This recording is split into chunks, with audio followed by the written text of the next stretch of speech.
What's going on, everyone, and welcome back to Bobby's Big Board, the spot for film breakdowns, rankings, and everything you need to stay ahead in Dynasty Fantasy Football. Today, we're diving into my top 10 rookie wide receivers for the 2025 NFL Draft. I've been grinding the All-22, watching how these guys separate, win at the catch point, and create after the catch. And now, it's time to reveal the full list. You'll get film-based analysis, fantasy insight, pro comps, and the ideal landing spots for every wide receiver on this list. Alright, I'm excited. Let's get right into it with my top 10 rookie wide receiver rankings.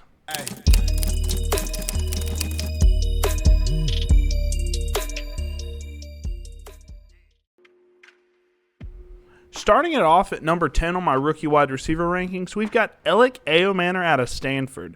Standing at 6'2", 206 pounds, Manor has an NFL-ready frame paired with legit top-end speed. One of the first things that stood out to me on film was his ability to separate at all levels, especially vertically. His release package off the line is impressive. He creates early leverage on deep fades and post routes, and if the quarterback didn't overthrow him, he was often walking into the end zone. He also showed great timing and footwork on comebacks, hitches, and curls, snapping back to the ball and immediately cutting upfield for extra yardage. The speed at which he did this was very, very strong. Now, there are areas he'll need to clean up. Manor can struggle in contested catch situations. He's not always strong at the catch point and has some concentration drops, especially when defenders are closing in.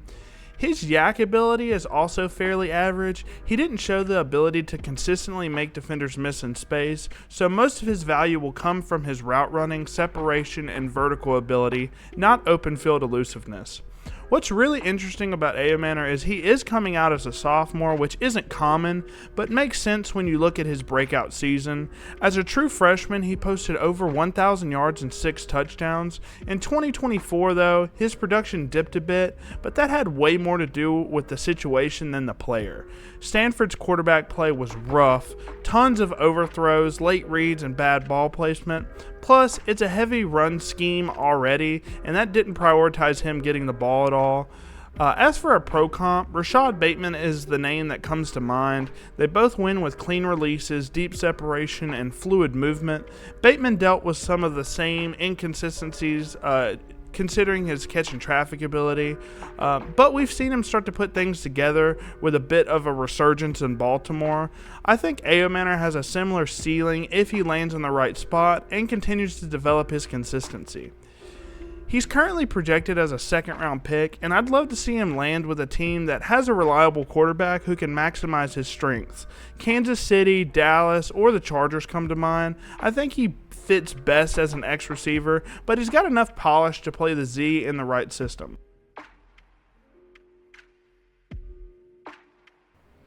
At number 9 on my rookie wide receiver rankings, we've got Trey Harris out of Ole Miss. At 6'2", 205 pounds, Harris uses every bit of that frame to bring in a physical presence to the football field. What immediately stood out on film was his jump ball ability. He legitimately mossed defenders on a regular basis, especially on go routes and fades. His ability to high point the football and catch outside his frame is one of the best in this class. Beyond his contested catch skill, Harris also impressed me with how he fights for yardage after the catch. On hitches and comebacks, he's got just enough wiggle to make a defender miss and the strength to break tackles and extend plays. He even uses a bit of route manipulation, selling short routes like hitches and curls before exploding upfield to create instant separation. But that leads into one of the bigger concerns. His route tree is extremely limited. From what I saw on film, he ran hitches, comebacks, and go routes probably 80% of the time. He did expand it a bit later in the season, but he'll need to develop a more complete route tree to consistently win at the next level. Another knock is his long speed. He doesn't consistently separate downfield and is often relied on the ball placement and physicality to win, even against lesser competition. That raises concerns about how well he'll separate vertically in the NFL. He also had a few drops on tape, not a major red flag, but worth monitoring. That said, the production was fantastic. In just 8 games during his senior year, he posted over 1,000 receiving yards and 7 touchdowns, which is insane efficiency. A groin injury ended his season, so he made the smart call to shut it down for the year and avoid any damage to his draft stock. My pro comp for Trey Harris is Dwayne Bowe, a big-bodied ex-receiver who didn't separate a ton, but dominated at the catch point, was physical after the catch, and could be a real mismatch when used correctly. Harris is currently projected to be a second-round pick, and I'd love to see him land on a team with a need at the X position. Somewhere like the Raiders, Titans, or Cowboys would be perfect fits for what he brings to the table. At number 8 on my wide receiver rankings, we've got Kyle Williams out of Washington State. At 5'11", 190 pounds, Williams is a little on the lighter side for a typical outside NFL receiver, and that could present challenges against more physical press coverage corners, but despite that, he brings some very high-end traits to the table. The first thing that jumped off the screen for me was his yak ability. Washington State clearly trusted him to create, often using him on screens and hitches to get him the ball in space. And when he got that space, his acceleration and field vision made him a serious threat to take it all the way to the house. I also consistently saw him win vertically on film, even if the quarterback couldn't always get him the ball. His release package is one of the best in this draft class. He made corners look absolutely lost at times. His ability to set up defenders and stack quickly is something that should translate to the next level. That said, he's not without his weaknesses. His catch and traffic ability is a little inconsistent, and while he can flash strong grabs, his lighter frame makes it harder for him to finish over defenders. He could also struggle a bit against physical DBs, like I said, who get their hands on him early. My pro comp for Kyle Williams is Darnell Mooney, another lighter, fast wideout with a great release game, vertical juice, and yak ability, but who needs to be schemed into a good matchup to really thrive. Williams is currently projected as a 5th-round pick, but from what I've heard, he's been rising fast and could even sneak into early day 2 if a team believes in the upside. I'd love to see him used across the formation at the next level, not just as an X, but also in the slot and in motion. Teams like the Jets, Jaguars, and Texans would be great fits. If he lands in the right spot and gets some refinement, I think he has real wide receiver 2 upside and could even grow into a high-end wide receiver 2 if everything clicks. At number 7 on my wide receiver rankings, we've got Matthew Golden out of Texas, and I'll be honest, it feels like I'm a little lower on him than most. At 5'11", 191 pounds, he's not a big-bodied receiver, but his frame doesn't seem to impact him negatively at all. In fact, one of the most impressive things on film was his jump ball ability. It's rare to see someone at his size consistently win contested catches, but Golden showed that he can go up and snag balls outside his frame, even pulling down one-handed grabs in traffic. He's also got a bit of that contact balance and short area agility that makes him hard to bring down after the catch. He's not going to shake an entire defense, but can slip tackles, fight through contact, and pick up valuable yak. In terms of separation, I prefer him in the short game on screens, slants, and hitches where he can get the ball in space and turn on the jets. He can get open deep from time to time, but more often he's used as that intermediate to underneath guy who can still win contested throws. Golden also brings a valuable do-it-all type of receiver to the table. He can line up at X, Z, or in the slot, and he's even got experience as a punt and kick returner.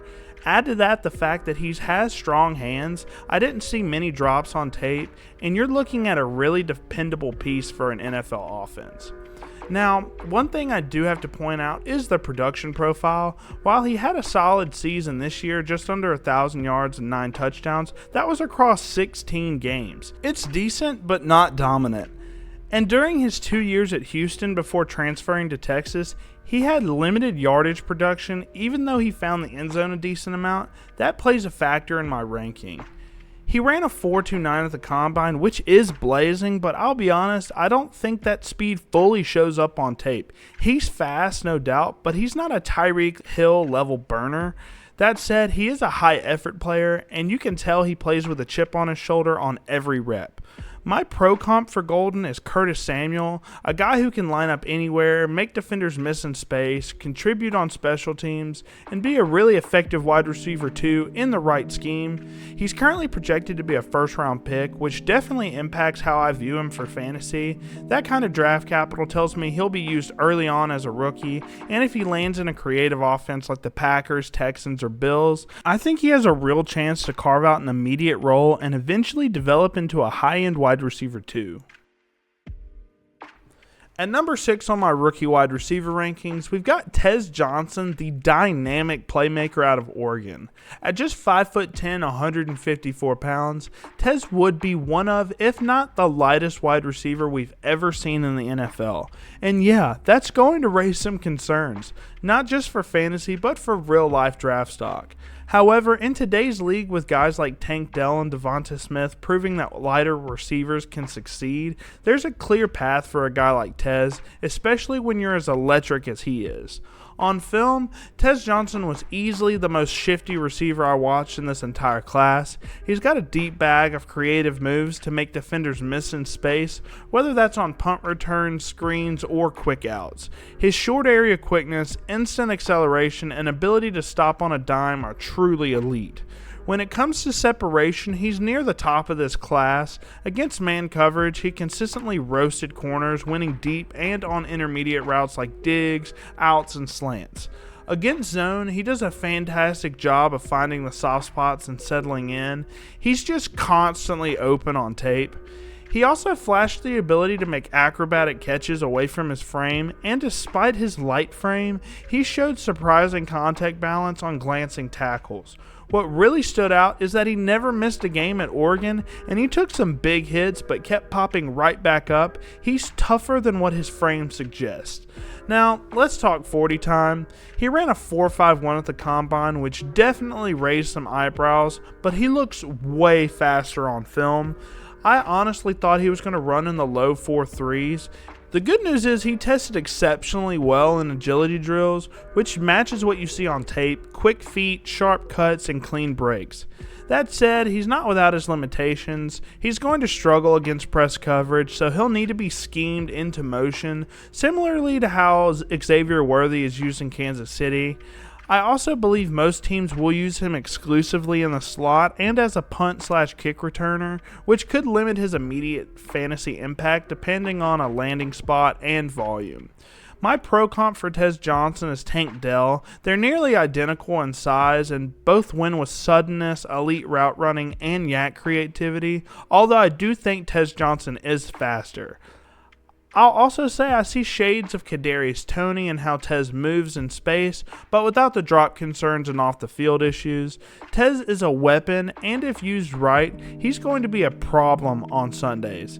He's currently projected to go in the 4th round, but the talent is absolutely there. I'd love to see him land on a team that needs a slot playmaker like the Jaguars, Titans, or Cardinals, somewhere he can be moved around and given opportunities to work in space.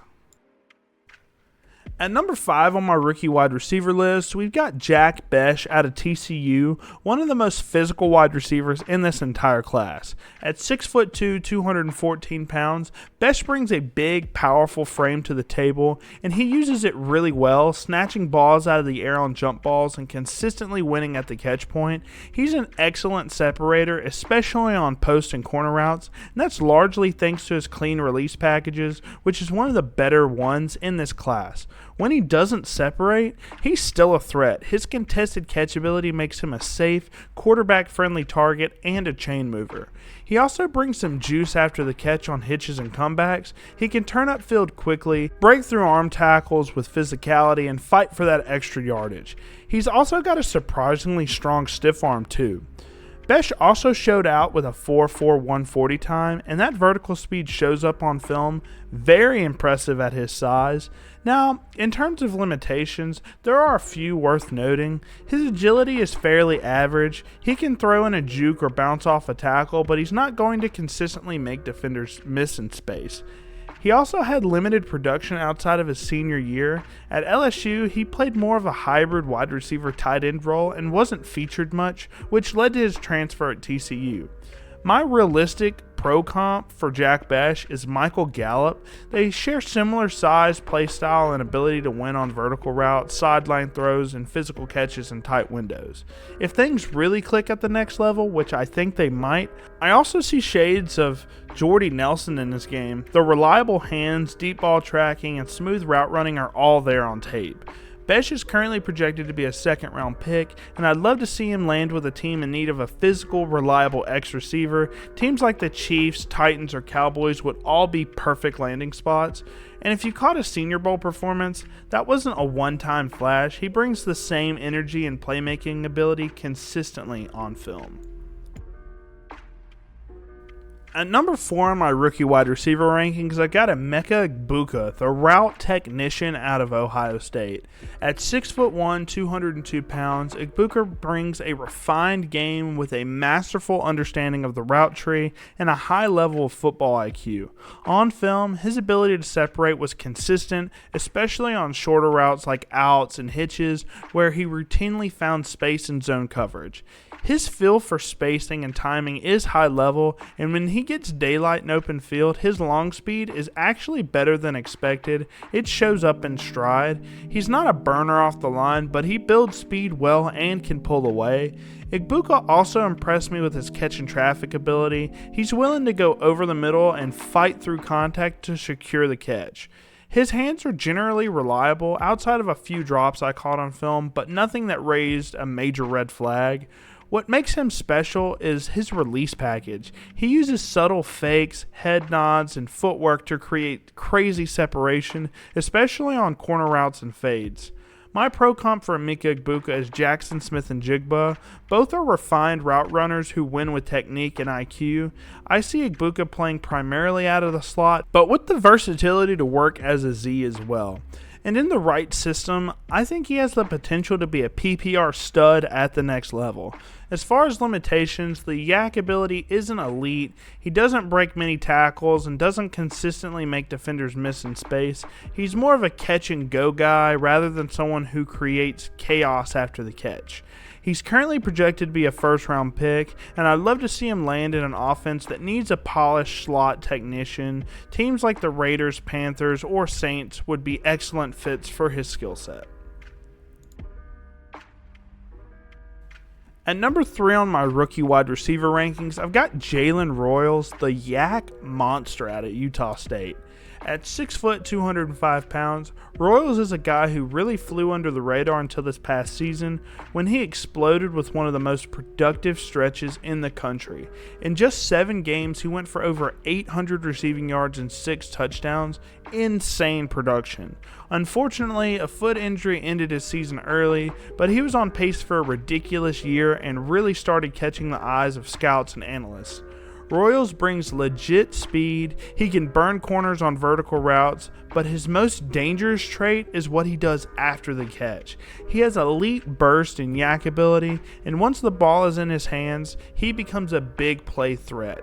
He also showed up during Senior Bowl warm-ups, flashing the ability to beat press coverage, which was a question mark coming in, since he wasn't often challenged that way in college. Now, let's talk limitations. His hands can be inconsistent, especially in contested catch situations. He'll flash the ability to make highlight grabs, but it's not something you can count on yet. He also had a few drops on tape that stood out, so ball security is something that needs tightening up. And while the production was elite, it's fair to question the level of competition. Utah State doesn't face top-tier talent week to week, but I'll note that he dominated against Boise State, who went on to make the college football playoff, so that is a big-time performance against a legit defense. My pro comp for Jaylen Royals is DJ Moore, a versatile receiver who can line up at the X, Z, or slot with the explosiveness to win deep and the yak creativity to create plays after the catch. He's currently projected to be a second-round pick, and I'd love to see him land in an offense that can unlock his skill set. Jacksonville, Dallas, or Kansas City would all be fantastic fits. At number 2 on my rookie wide receiver rankings, we've got Luther Burden III out of Missouri. And look, I know Jaylen Royals is a beast after the catch, but Burden is in a class of his own when it comes to yak ability. At 6 foot 206 pounds, Burden blends physicality and agility in a way that's just different. He was consistently making SEC level defenders look silly trying to tackle him. His hands are extremely reliable. He showed strong catch and traffic ability on tape, and if you get him the ball on a screen, jet sweep, or end around, he's a threat to turn it into a house call. There were some questions about his long speed coming into the combine, but he silenced that noise with a 4.41 40 time, which bumped him up a lot of teams' boards. Now, in terms of limitations, Burden's production dipped this past season, but I don't really put that on him. Missouri's offense was stale, and Brady Cook struggled at quarterback. My pro comp for Burden is Deebo Samuel. Both guys are explosive, hard to tackle slot weapons who play bigger than their size. They're dangerous in motion, tough after the catch, and can create chaos in creative schemes. I do believe Burden is likely going to be slot specific at the next level, which could limit his ceiling as a traditional wide receiver 1. He also showed some character concerns on film. He let his emotions get the best of him a few times, drawing unnecessary penalties. That's something teams will definitely take note of. He's currently projected to be a first-round pick, and if he lands in a creative offense that uses motion and prioritizes short area separation, like the Jaguars, Saints, or Cowboys, he could be a day-one playmaker and an absolute fantasy weapon. At number 1 on my rookie wide receiver rankings, I've got Tedoya McMillan out of Arizona. At 6'4", 219 pounds, McMillan brings a rare blend of size, physicality, and yak ability to the field. He's a monster in every sense, one of the few receivers in this class who can truly do it all. On film, he consistently separates at every level, short, intermediate, and deep, and has the body control and awareness to make catches in any situation. His contested catch ability is off the charts, and he came down with highlight reel grabs even against top-ranked competition. But what's even more impressive is what he does after the catch. For a guy his size, he's surprisingly fluid, agile enough to make defenders miss, and if that fails, he uses his frame to bounce off contact and pick up extra yards. Whether it's moving the chains or breaking loose for a touchdown, Ted's ability to create after the catch sets him apart. As far as limitations, there are a few. He doesn't explode off the line, his initial burst is a bit slow, but his route running is so refined that he still finds space with ease. He also doesn't look particularly fast on tape, which wasn't a huge shock given his frame. That said, he surprised a lot of people with a 4.48 40 time at his pro day. Speed isn't how he wins anyways. He wins through route manipulation, physicality, and elite positioning. My pro comp for McMillan is Brandon Marshall, two dominant X receivers with the size, body control, and toughness to take over games. Like Marshall, Ted can be moved around the formation. He's played X, Z, and even slot at times, but X will likely be his home at the next level. He's currently projected to be a first-round pick, and if he lands on a team that needs a true wide receiver 1 presence, he could explode early in his career. Teams like the Raiders, Saints, or Jaguars make a lot of sense, and if he's used properly, I truly believe we're looking at a future superstar.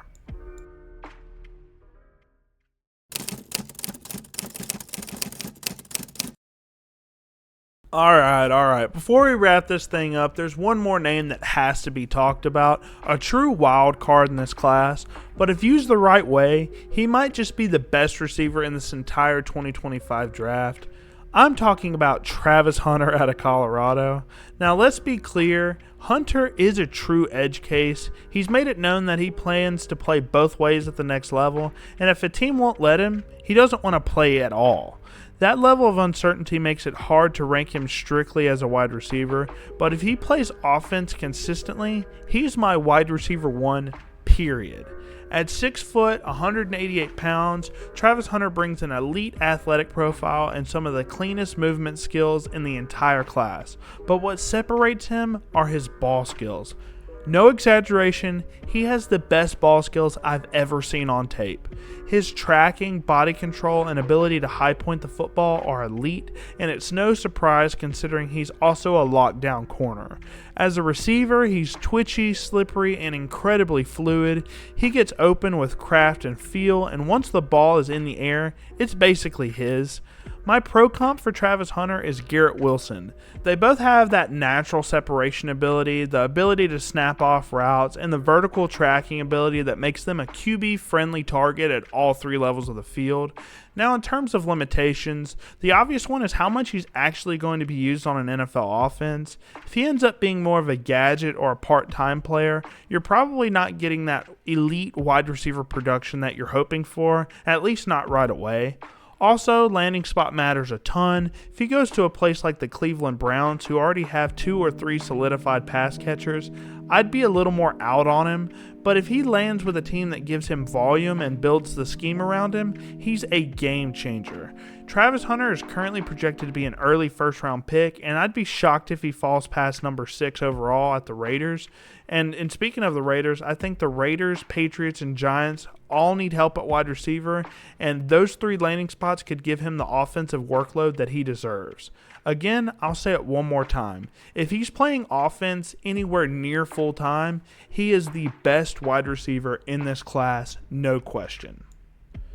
And that's a wrap on my top 10, okay, maybe 11 rookie wide receivers in the 2025 NFL Draft Class. If you enjoyed the breakdowns, do me a favor, like the video, subscribe to the channel, and let me know in the comments who your top wide receivers are this year.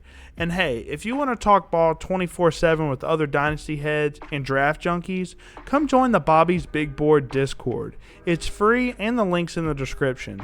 Thanks always for watching, and I'll see you in the next one. Peace. Hey.